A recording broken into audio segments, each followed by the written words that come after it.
আস্তে আস্তে আমাদের বন্ধুত্বগুলো কমে যাচ্ছে। সবাই চলে যাচ্ছে ওই দূরপ্রবাসে। যে কয়টা আছে তারাও যাওয়ার জন্য প্রস্তুতি নিচ্ছে। এখন আর হয় না আগের মতো আড্ডা বা আনন্দ। থেকে যাবে স্মৃতিগুলো, থাকবে না শুধু স্মৃতি বানানোর মানুষগুলো। জানি না আবার কবে দেখা হইব, কবে এইভাবে সবাই একসাথে গল্প করতে পারবো। আল্লাহ জানে কবে আবার আমরা সবাই একসাথে প্রতিষ্ঠিত হব। কিছুদিন আগেও দুইটা বন্ধু ছিল, বাট এখন নাই।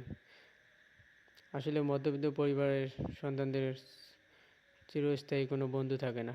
বন্ধুত্ব ঠিকই আছে, কিন্তু আগের মতো আর গুরুত্বটা নেই।